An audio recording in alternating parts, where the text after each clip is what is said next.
Welcome to today's First Chesapeake Chat, sponsored by Newport News Shipbuilding. I'm Annika Seth, a First Chesapeake FTC and FRC alumni and an alumni ambassador sponsored by Booz Allen Hamilton. I'm here to introduce today's chat. I want to thank this session's sponsor, Newport News Shipbuilding, for making this event possible. As brief housekeeping, we're going to first let our speakers present and then open up for discussion questions later on if there is time. Feel free to put questions in the comment section throughout the chat, and we'll get to them all at the end of the session. Before we get started, first, as a quick reminder, the volunteer registration system is now open for volunteers with our last FTC qualifier of the season this Saturday, February 5th. We again have remote roles available like judge, making it easy to support our STEM community even from far away. Please visit our volunteer website at www.firstchesapeake.org/volunteer for instructions and links to register. Second, we invite you to watch the First Chesapeake Remote Town Hall on Tuesday, February 8th at 7 p.m. on Twitch. The link is twitch.tv/First Chesapeake. We will give updates on the First Chesapeake First Tech Challenge and First Robotics Competition seasons and answer your questions. If you have questions that you want to see answered during this town hall, please submit them at a link that will be in the chat section shortly. Third, we're going to be trying something new this year. Before the end of today's presentation, we're going to ask a question that relates to something from our chat or to First. The first person to enter the correct answer in the chat box will win a $10 Chick-fil-A gift card. On that note, let's get started. Today's chat features a cool jobs discussion with Dominion Energy employees. At this time, I want to introduce our speakers for today.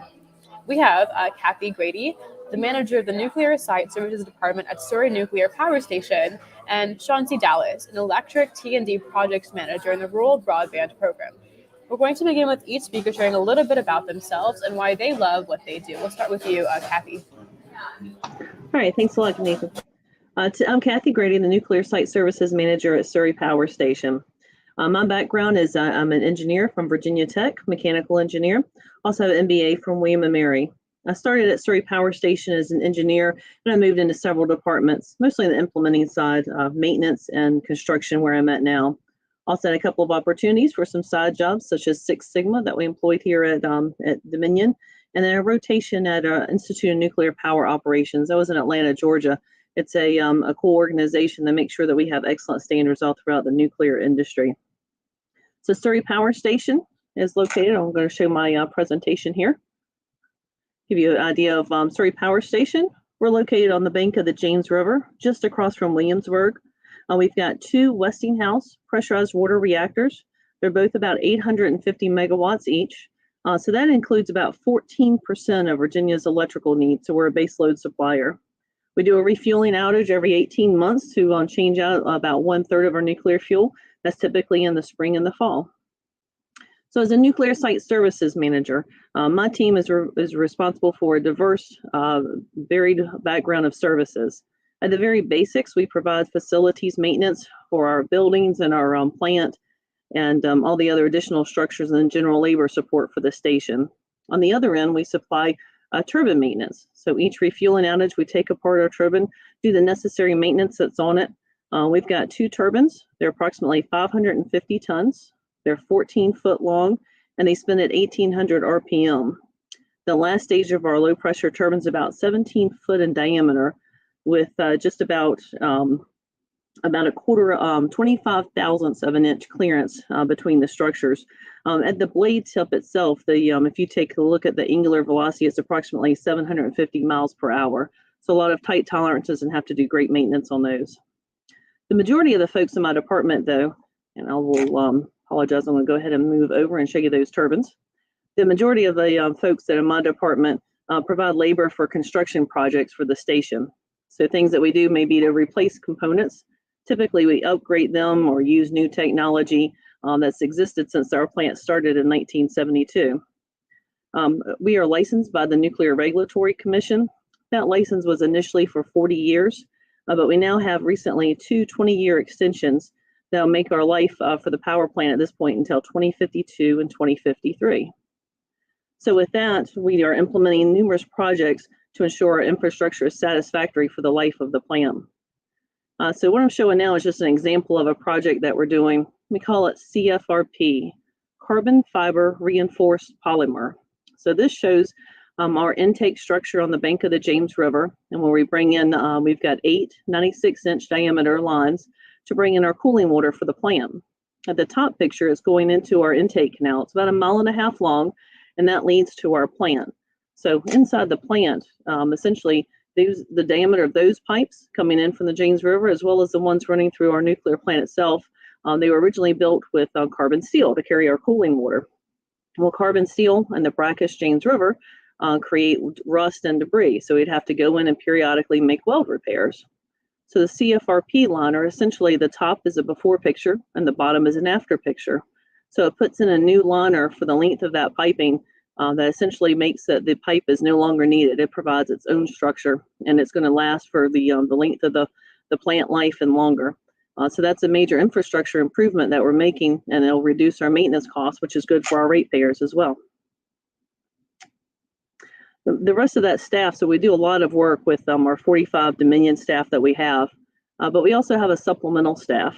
So that supplemental staff is provided by several contractors, and they provide we typically have between 120 contractors on site, and during those refueling outages that I mentioned, we'll have upwards of 800 contractors in our department to accomplish our refueling outage and other projects.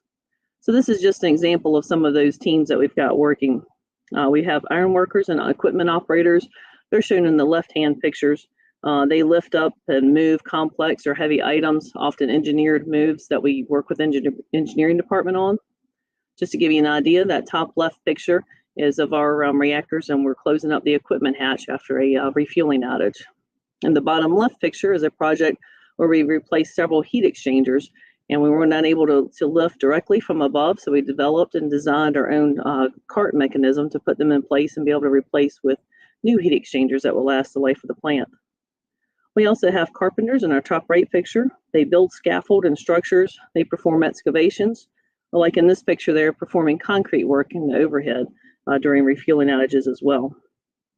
Also, we have welders, electricians, painters, insulators, and utility or general laborers as well, completing that staff. So that's just a little bit about my cool job here at Surrey. Thanks for the time.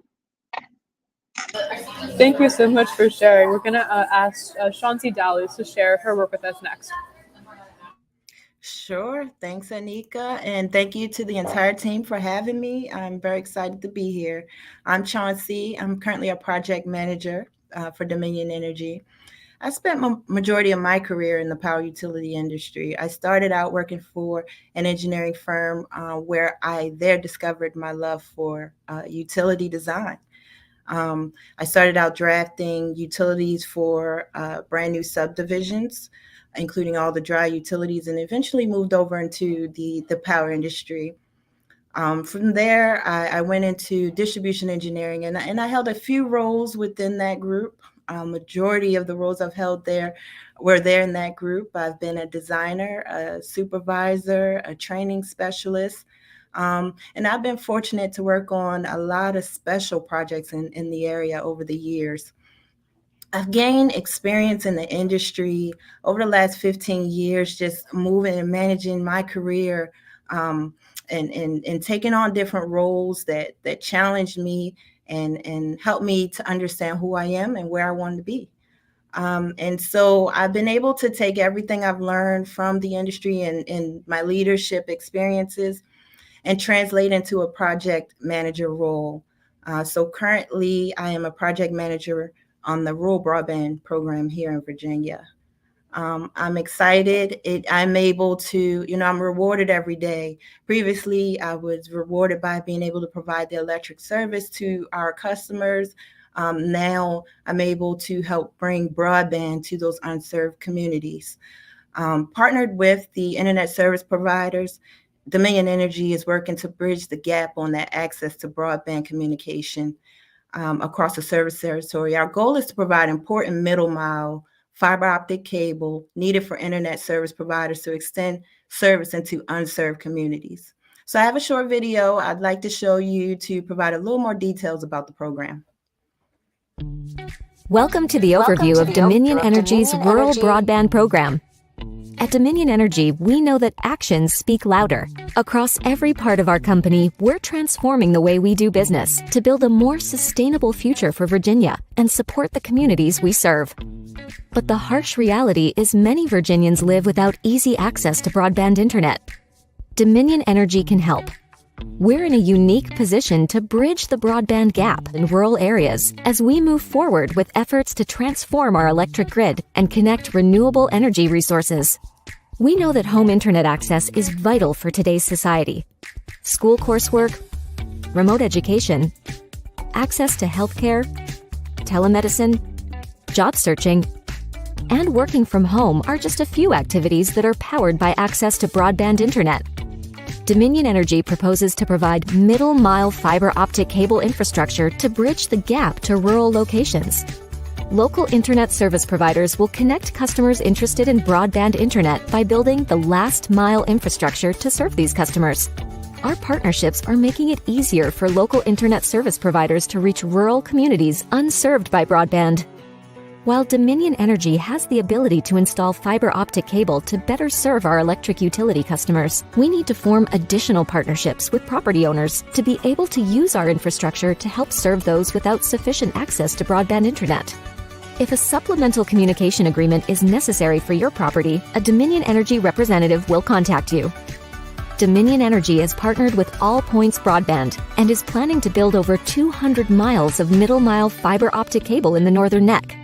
All Points Broadband plans to extend the last mile further into each county to ensure universal access for all unserved residents. We're working together to overcome the challenges that are too great for one entity to tackle alone. This project crosses Stafford, King George, Westmoreland, Richmond, Northumberland, and Lancaster counties. Closing the digital divide to ensure more homes and businesses can access broadband internet is critical for economic growth.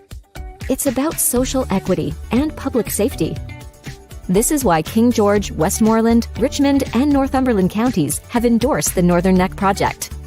Dominion Energy will work with property owners along the project route to ensure understanding of this important agreement. Property owners signing the Supplemental Communications Agreement are helping to move this project forward for the entire community. We thank you for your support.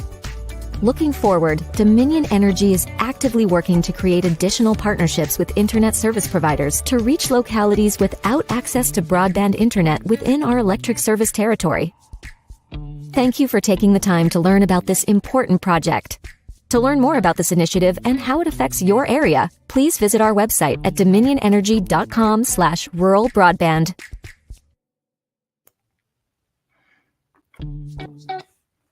Thank you. Well, thank you for sharing that and for sharing your own personal opinions there. We really appreciate your time. And I also want to take this moment to introduce our third speaker for the day, Charlene Whitfield, who is the Senior Vice President with Dominion Energy. If you want to take a minute to say something about yourself, that'd be really wonderful. Good evening. And as Anika said, I'm Charlene Whitfield, Senior Vice President of Power Delivery. And I have responsibility for operating and maintaining the transmission and distribution, electric transmission and distribution grid here in Virginia and Eastern North Carolina. We serve about 2.7 million customers across our footprint. And we are involved in a variety of different things that our customers touch each and every day. The video that Chauncey just shared with you is from the Power Delivery Organization. We're working on rural broadband, and Chauncey is on our team, and we're proud to have her on our team. But we operate and maintain the transmission grid as well as the distribution grid, and we are involved in a number of other new initiatives to provide clean electricity to our customers. And so some of the things that you may hear our group involved in include not only the rural broadband project, but we're actively working on electrification of the grid, working with customers to provide them choices on how they might want to serve their homes in terms of solar panels, battery storage. We're looking at different options such as EVs and how we can provide customers with access to chargers if they have EVs in their home. We also have an affiliate called BrightSuite who is working on home security automation. And so our attempt is to get involved with customers as much as we can in everything that they need, and even those things that they don't necessarily know they need. So we work with customers in terms of demand side management, for instance. We want to help customers be able to save on their electric bill. And we offer programs that provide them options on how they can save energy. So a lot of different things going on. We're actively working right now on some solar projects, some wind projects, some battery storage. So a lot of different things to help make the grid greener. That's also wonderful. Thank you very much for sharing, all three of you. I now want to open it up to our questions from the audience. And as we wait for those to stream in, I'd love to know from each of you who or what inspired you to pursue a career in STEM. And we'll start this time with Chauncey, if that's okay. Sure. So I've always been interested in how things work. Even as a child in the 80s and 90s, you know, I took apart my desktop computer, my computer tower, and put that back together. Eventually discovered that many industries across them, that they're there to serve the communities by either providing some type of service or product that you know, we didn't even know we needed. So now I'm just happy to be a part of an industry or STEM overall to be able to help our communities get to the next step in life. Thank you so much. And we'll go to Charlene next. So my story is a little bit different from Chauncey. You know, I was always very good at math, love math, and so I wasn't particularly interested in pursuing a career with an electric utility. I don't think a lot of us go to school thinking about working for a utility at all, and so I just happened to land a job at Dominion Energy, and I think that's what a lot of us do. We're looking for a job and an opportunity, and Dominion Energy has a lot of opportunities. When I graduated from college, I was looking for a job, and like Chauncey, got started in the design organization, designing new home installations. How do we provide service to new homes, new buildings? How do we relocate our electric distribution lines? And it became very interesting. And it's one of those things that once you get into it, you realize what a difference you can make in the lives of our customers and providing service to them. And it starts to grow on you and you begin to love it. And then you figure out how you can parlay the things that you have learned into other opportunities within the company. I've been with the company for a long time, and I've had, I'm currently senior VP, and this makes the 14th different position that I've held at Dominion Energy. And so what I always tell people is that you don't necessarily have to move from company to company in order to experience new and exciting things. You can do all of those things within one company, as I have, just by moving to different positions, challenging yourself, taking on risk, going into areas that aren't always comfortable for you, but that you know you can go in and learn it and make a difference. You know, that's really wonderful. And I particularly appreciated what you said earlier about, you know, helping people through utilities and through STEM. I think a pretty common misconception is that STEM and, you know, like humanitarian, socially, you know, relevant things are disparate, but that is so far from the truth. And I think that you are all such great examples of how closely tied, you know, STEM and doing good for the world really, really are. I want to go over to Kathy now, if that's okay. What inspired you to explore a career in STEM? Yeah, so very similar to Chauncey, I wanted to take apart things and figure out how they worked. For me, it would probably never be my desktop computer. For me, it was cars. So I ended up having a 66 Mustang when I was about 14 years old. But before that, when going over to a family's house, it was either inside cooking a large meal or outside working on cars. And I'm not a cook at all. So for the cars, it was, and it really just inspired me. So I knew that was what I was interested in. And then I was fortunate enough for having opportunities for minorities in STEM in my high school. I started with the NASA SHARP program, Summer High School Apprenticeship Research Program, and got to work at NASA Langley the summer before my junior year in high school. So that helped certainly as well. And I knew when I went to Virginia Tech, they had a co-op program. Kind of similar to Charlene, I did not know where I wanted to go. Didn't really know, I actually did not know where Surrey Power Station was even after I was interviewing for it. And it was really just down the street for me. So it kind of happened to fall into that. But as a co-op program, that was another great opportunity to try different jobs. And ended up back here, try to explore a couple other opportunities outside of Dominion, but came back here and ended up back at Surrey Power Station. But just like with what Charlene had said, is I've had various jobs. Started off in engineering, which was very natural for me, being a mechanical engineer, but certainly evolved into many other items as well. So using those opportunities, getting out there to explore those STEM opportunities lets you see a little bit of all different worlds, and you can figure out where it is you want to go. Well, thank you. We actually have a comment in chat for you, Kathy, saying that one of our audience members loves to hear about your working on cars. So it's a very cool on that front.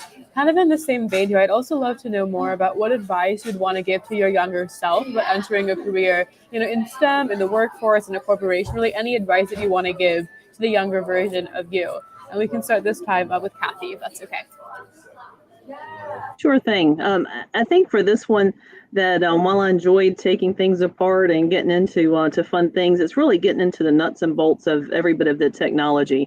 So learn things while you can, while you're playing with it, learn everything. It really helps a lot when you get into college and getting into technical classes.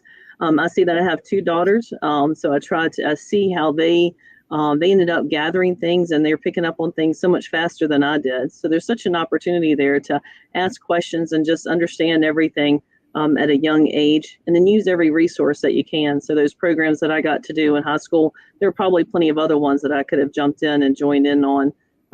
So one of the things I was exploring, I was a mechanical engineer, but I really considered civil engineering and decided it wasn't for me.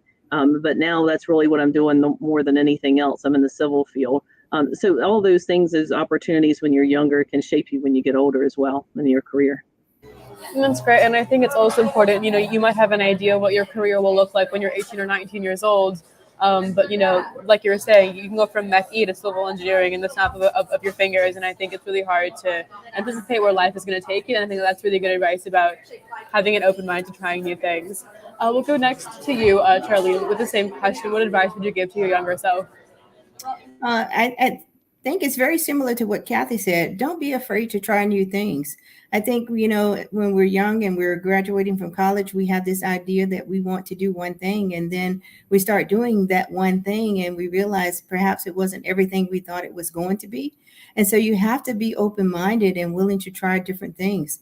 It's okay to be a little bit afraid sometimes about taking risks, but those risks are what get you to the real rewards in life.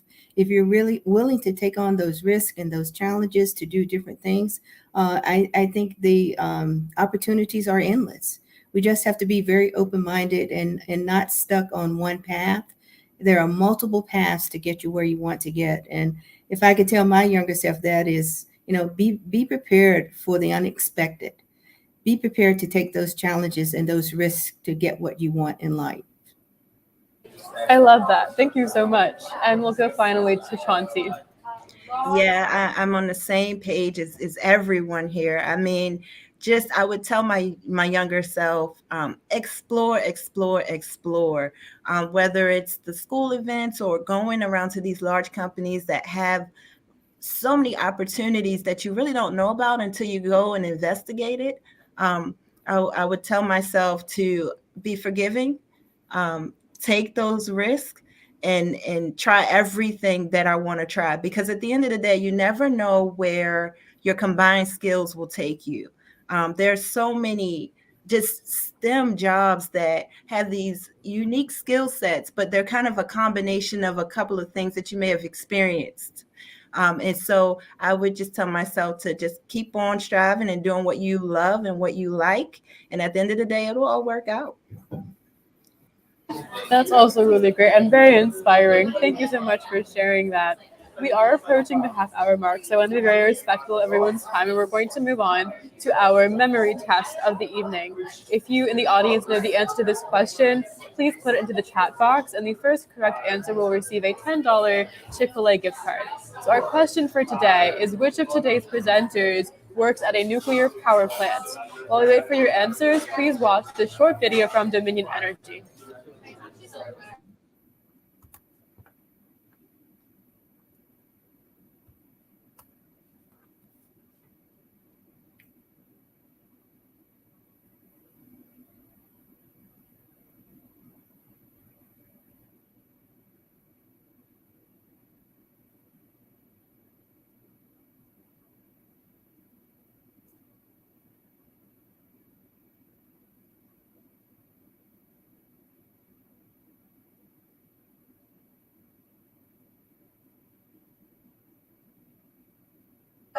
In any case, as we wait for answers from the chat about which representatives works at a nuclear power plant, I want to ask one more follow-up question that we got from the chat just now about what would surprise us most about working at a nuclear power plant. And while we answer this question, as a reminder, the question that was asked for the gift card was which of our presenters works at a nuclear power plant. So we'll go around here about what's most surprising about your jobs, and we'll start with you, Chauncey. Are we looking at surprising about a nuclear power plant? About a nuclear power plant, about your job, whatever you think is most surprising about your day-to-day. Sure. So once you get into these companies, you realize there are opportunities to explore. And at one point, I was able to take a tour of a nuclear power plant. And so I will speak to that because I really enjoyed it. But I was really surprised to see the amount of wildlife attracted to the let out part of the power plant. And I think once you guys maybe start to learn a bit more about it, you'll know what I'm talking about. But I was surprised that the attraction of the wildlife. That's great. Thank you. And we'll go on to Charlene next. I've never worked at a nuclear power plant. I'm like Chauncey. I've had an opportunity to visit them. And I think what was most surprising to me is just how clean it is at a nuclear power plant. It is one of those places you can probably eat off the ground. It's so clean. But I thought that was very surprising. In terms of surprises in my own job, I think what most people would find surprising is the level of dedication. I think of the folks who work here at Dominion Energy. Everyone is committed to providing a good service to our customers, and it comes across in the employees that we hire and retain. So just a great place to work and a great place for people who want to do something for their community. That's also really wonderful. Thank you for sharing that. And finally, on to Kathy to round us out. All right, thank you. So it's a tough question to think about what's surprising at nuclear power station because I've been here for way too long. But to think back from the beginning, actually, what Charlene said was my first answer. I came up with several of them, but it is clean. I'm not sure what I expected, but it was pretty neat. I got to do a tour with a coworker that brought in, I think it was it was a very young class, grade school class. I want to say even kindergarten. They didn't get to go inside the plant, but when they came back and the next day they drew pictures for their school and that type of thing. They said there was no steam, no smoke. Trying to understand where the fact that it was so clean. So that was something that I didn't know when I first started working here. But the other one is there's a in-depth nuclear industry. So it started off with a little bit over 100 reactors in the United States.